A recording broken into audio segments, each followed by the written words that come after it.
Assalamualaikum warahmatullahi wabarakatuh. Di sini kami dari kelompok 9 akan mempresentasikan mengenai Business and Environmental Sustainability. Pertama-tama perkenalkan, nama saya Nadia Tazkiatunisa dan rekan saya. Nama saya Ignatius Capestrano Dionisius. Nama saya Hafida Arviani Dewi. Oke, yang pertama-tama kita akan membahas mengenai Business Ethics and Environmental Value. Jadi bisnis ini merupakan kegiatan yang berhubungan dan berkepentingan dengan lingkungan. Aktivitas bisnis merupakan kegiatan pengelolaan sumber-sumber ekonomi yang disediakan oleh alam lingkungan.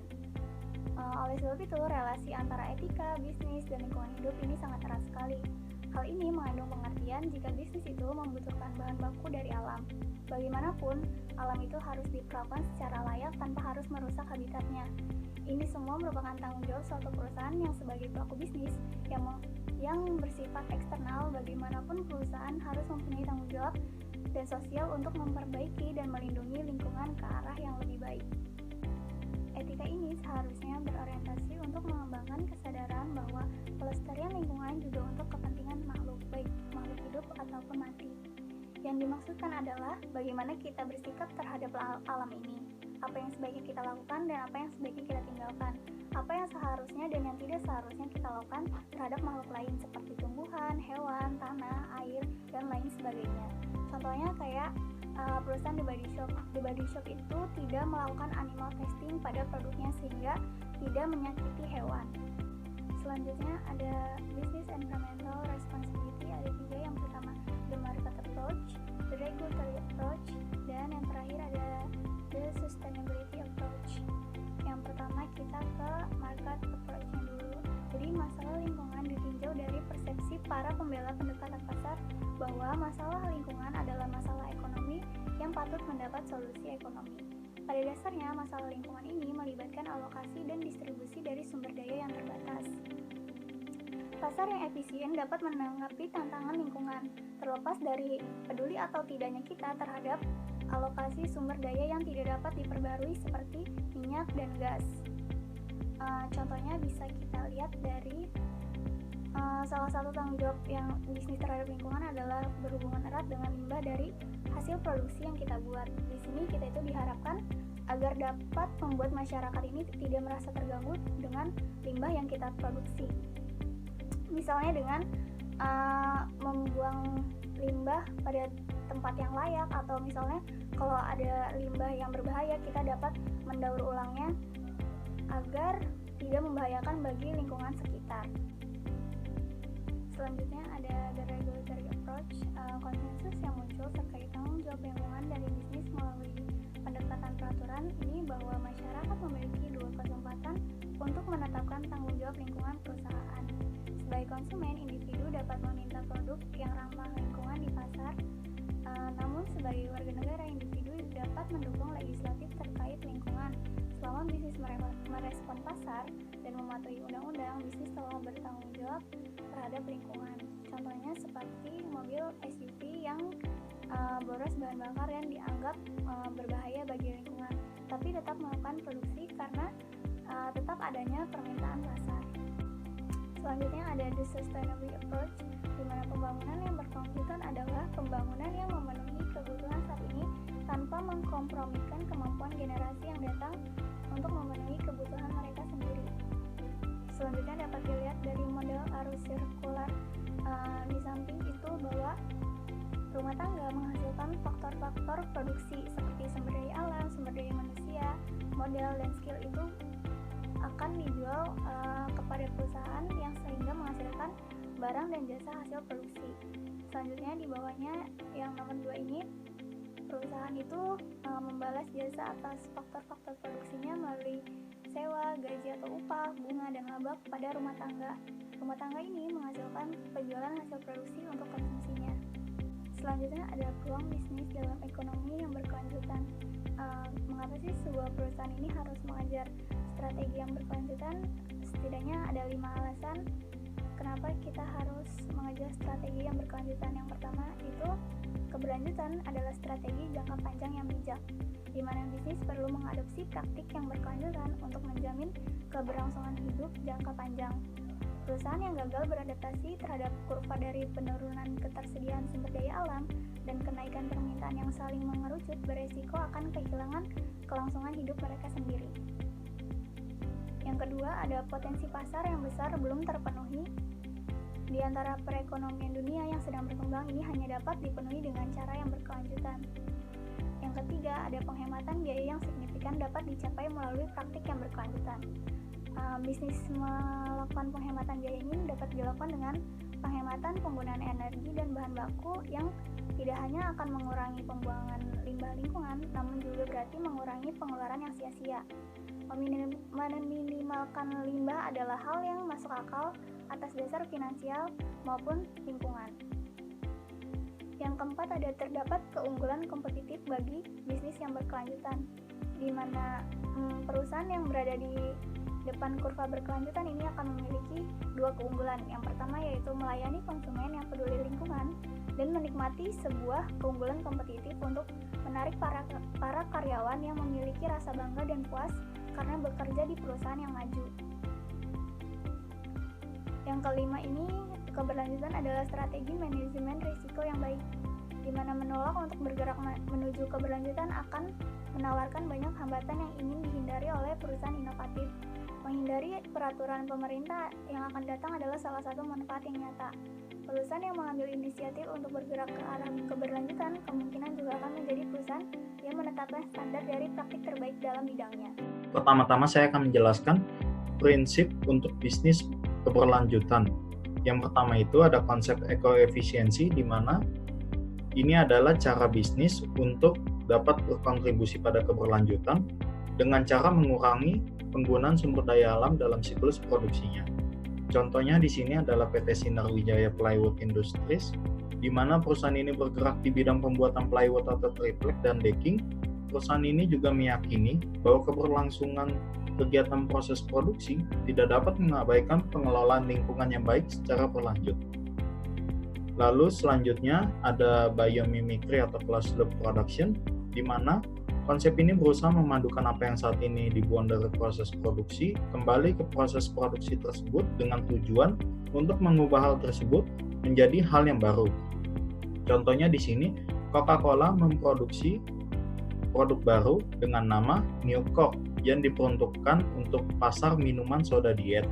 Akan tetapi, produk New Coke ini mengalami kegagalan dikarenakan konsumen lebih menyukai minuman soda manis dibandingkan minuman soda diet.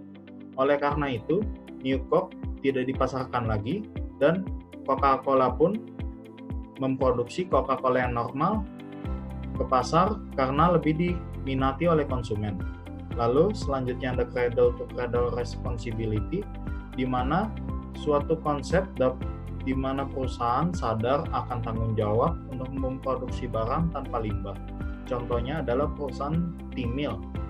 Timil ini memproduksi kaos tanpa limbah dengan nama Sustainable Me yang dibuat dengan cara memulihkan dan menggunakan kembali pakaian katun organik yang dibuang yang kemudian dicampur dengan kapas bersertifikat dan dirancang untuk kembali ke Timil. Jadi ketika pelanggan bosan pakai kaos ini bisa didegradasi lagi untuk menjadi kaos model lain. Lalu selanjutnya ada service based economy. Ini adalah konsep yang mengartikan permintaan konsumen sebagai permintaan untuk layanan. Contohnya di sini adalah Interface Incorporation. Perusahaan Interface ini merupakan salah satu contoh perusahaan yang menerapkan prinsip service based economy, yang pada awalnya perusahaan ini hanya menjual karpet saja ke konsumen, kemudian pindah beralih ke layanan sewa karpet, yang dimana perusahaan ini pun mendesain ulang karpet yang kemudian meningkatkan efisiensi produksi dan mengurangi biaya material dan energi secara signifikan dikarenakan perusahaan ini menyewakan dan memaintain karpet yang disewakan, sehingga hal ini membuat konsumen mendapat manfaat dengan biaya lebih rendah dan lebih sedikit beban. Lalu selanjutnya ada sustainable marketing atau lebih dikenal green marketing. yaitu pemasaran produk berdasarkan sifat ramah lingkungan. Yang pertama itu ada produk, price, promotion, dan placement, di mana dari semua aspek ini hanya satu kesamaannya, untuk mendapatkan sifat ramah lingkungan. Contohnya, produk Love Beauty Planet dari Unilever, yang dimana produk ini memakai hal-hal atau zat yang ramah lingkungan, dan dengan harga yang masuk akal. Promosi produk ini pun dilakukan dengan tema ramah lingkungan, sehingga produk ini dapat dikatakan memenuhi 4 aspek dari sustainable marketing. Lalu selanjutnya ada selling intelligence, not poison. Maksudnya di sini adalah jualah suatu kecerdasan berupa ide yang baik untuk lingkungan, bukan untuk merusak lingkungan. Contohnya sepatu oat ini. Sepatu ini adalah sepatu biodegradable pertama di dunia, di mana sepatu ini bukan hanya terlihat bagus, tetapi sangat ramah lingkungan. Jadi ketika sepatu ini tidak dipakai lagi, sepatu ini akan terurai sehingga dapat dijadikan sebagai pengganti pot untuk menumbuhkan tanaman. Lalu di sini yang terakhir, respect diversity and use sun, di mana konsep ini menghargai keberagaman. Contohnya itu, rumah-rumah yang ada di bantaran kali dapat digusur dan diubah menjadi rumah susun agar tata letak kota dapat tertata dengan rapi, dan pengawasan akan limbah kota dan emisi kota pun dapat diawasi dengan lebih baik. Lalu use sun ini maksudnya di sini adalah dengan semakin berkembangnya zaman, kita tahu bahwa energi yang selama ini kita pakai mungkin tidak cukup di masa yang akan datang. Oleh karena itu, ada baiknya kita gunakan matahari sebagai energi alternatif. Contohnya adalah pembangkit listrik tenaga surya, di mana pembangkit listrik ini mengubah panas dan cahaya matahari menjadi listrik, yang berarti kita manusia dapat memanfaatkan matahari sebagai energi alternatif jika batu bara habis. Yang pertama ada equity, ekonomi, dan ekologi. Equity ini atau ekuitas ini mengacu pada keadilan sosial, sedangkan ekonomi ini mengacu pada kelayakan pasar, dan ekologi itu mengacu kepada kecerdasan lingkungan. Nah, peran bisnis dalam pembangunan ekonomi dan pengurangan kemiskinan itu apa? Jadi contohnya di sini ada perusahaan multinasional dapat dan memang memainkan peran penting dalam agenda pembangunan. Jadi mereka merangsang pertumbuhan ekonomi melalui perdagangan internasional dan memfasilitasi kemajuan sosial melalui pengembangan modal manusia. Kemudian bagaimana kehadiran Unilever ini di negara berkembang di Asia dan Afrika dalam berkontribusi pada agenda pembangunan? Yang pertama ada pembangunan kapasitas. Pembangunan kapasitas sering diidentifikasikan sebagai penciptaan keterampilan, infrastruktur fisik, kesehatan masyarakat, dan kerangka kerja administrasi yang sangat diperlukan bagi negara berkembang untuk mencapai kesejahteraan. Di sini ada contohnya. Contohnya Unilever ini membuat program khusus di Kenya dengan bantuan PBB dalam melawan kronis kelaparan di Afrika. Tujuan utama dari program tersebut itu untuk membantu masyarakat dalam mengangkat diri mereka dalam melawan kemiskinan melalui generasi pendapatan yang berkelanjutan. Program percontohannya itu ada di Kenya Barat. Jadi Unilever ini membantu masyarakat untuk mengganti perkebunan mereka dengan menanam tanaman yang bernilai ekonomi lebih tinggi. Habis itu selanjutnya ada model bisnis baru. Di model bisnis baru ini contohnya ada inisiatif Sakti namanya di India. Jadi Unilever ini menyadari kalau dia ingin mempertahankan bisnisnya, mereka itu harus menjual berbagai produknya ke semua kalangan masyarakat, bener kan? Nah, tak terkecuali itu masyarakat miskin pedesaan di India. Makanya mereka itu harus mikir nih gimana caranya mereka mau nggak mau harus berinovasi dong dengan cara memanfaatkan swadaya perempuan di sana dengan metode skema kredit mikro. Jadi Unilever ini melatih perwakilan mereka untuk menjual produknya dari pintu ke pintu gitu, kayak semacam sales, jangan sebut merek, Oriflame. Kemudian produk mereka juga dibuat sedemikian rupa agar terjangkau bagi mereka. Jadi kayak misalkan menjualnya dalam bentuk sachet gitu. Habis itu selanjutnya sebenarnya apa yang didapat dalam perusahaan dalam melakukan ini? Yang pertama, mereka dapat akses ke pasar baru, tentu dong. Habis itu yang kedua, peluang baru untuk inovasi dan pertumbuhan. Iya pasti ada. Terus yang ketiga ada mitra baru.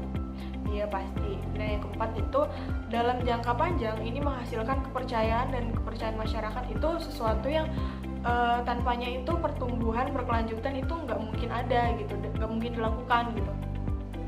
Habis itu selanjutnya ada inovasi sosial.